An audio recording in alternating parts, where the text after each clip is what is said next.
ταξιδεύουμε από την Κοπενχάγη με προορισμό το νησί Aero. One of the most difficult words when you're not a Dane.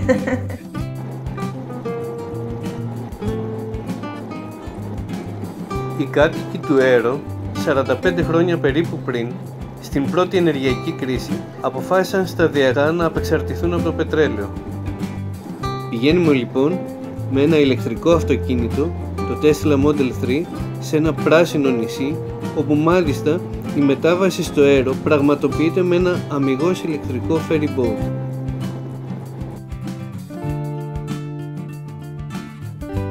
It started all the way back in the 70s, where we had the oil crisis in Europe, and the population started to find it interesting to look at alternatives to fossil fuel.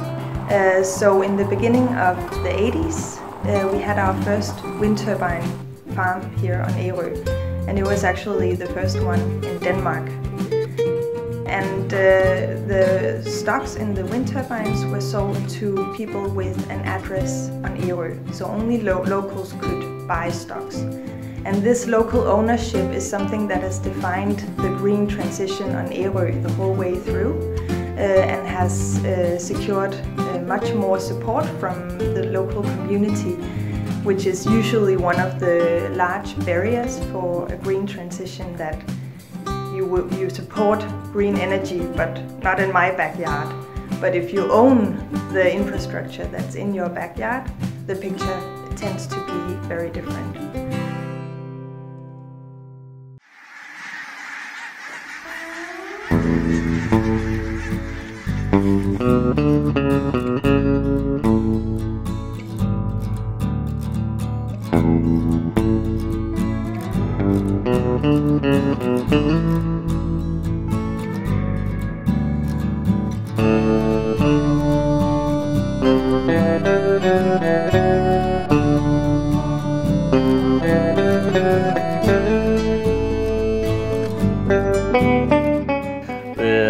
The project about the electrical ferry Ellen started in 2013, and it started because we needed a new ferry, and the island has a long tradition for going green, so it was obvious that it would be a good idea to have an electrical ferry if it was possible.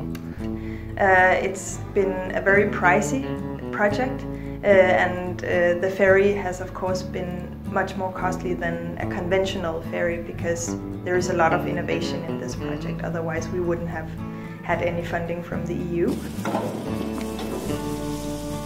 The market of batteries and maritime solutions are not that mature. At that time it was not mature enough, so we got delayed several times, so the building process took 2 years instead of 1 year. And but still we had these ambitious goals on about making a ferry that could sail 10 times longer than any other battery electric ferry planned at that time.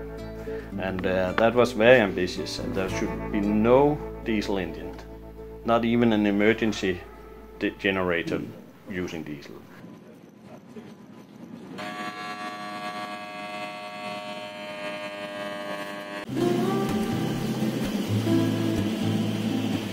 Welcome on board. During the voyage, passengers are not allowed to remain on the car deck.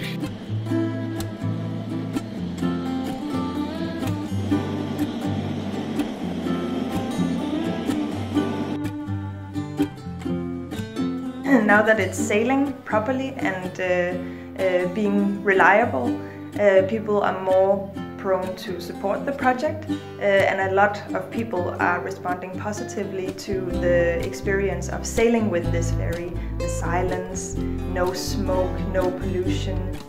And as you can feel, it's so quiet, no rumbling, and it's really nice, and it's something that people they mention.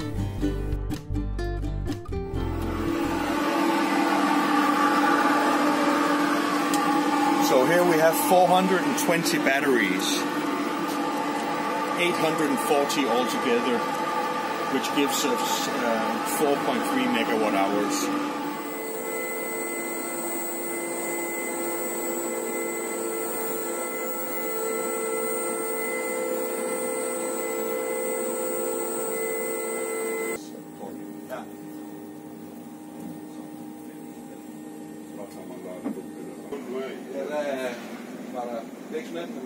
Nej, det var sådan noget med flere gange. Ja. Så kunne jeg ikke.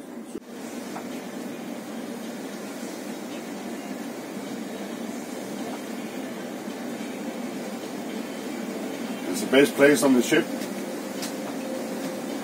Have the best view. If you take a diesel car compared to an electric car, you will have the same here. The maneuverability, acceleration, stopping distance, much better on the electrical ferries. She has a very good stability because we have a very heavy batteries in the bottom and everything is down there, so when we are having few cars on the deck, she reacts very quick. The movements are very quick.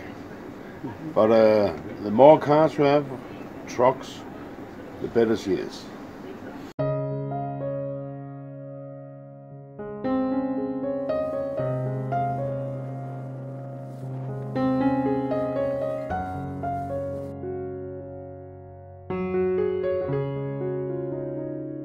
So we have two visions on Aero.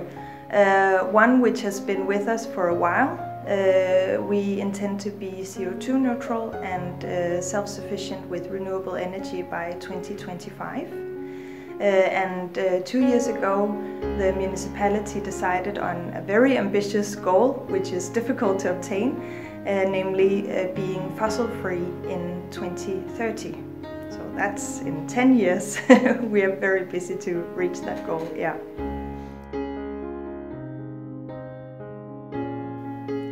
Well, the fossil-free vision obviously has an impact on car owners.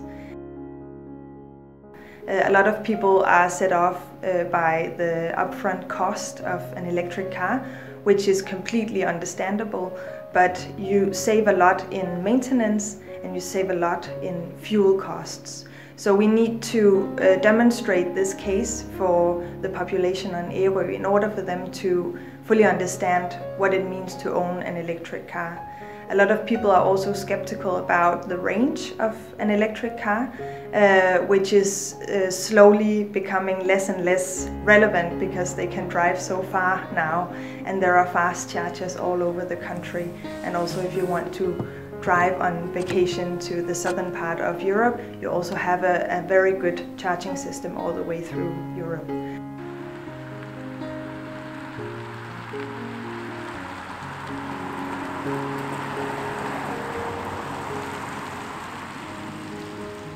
So it's those kind of myths or misunderstandings that we need to address and make sure that that's not the reason to not buy an electric car.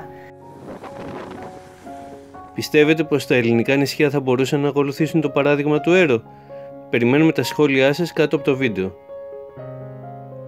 Επίσης, αν βρήκατε ενδιαφέρον το θέμα, γραφτείτε στο κανάλι μας στο YouTube.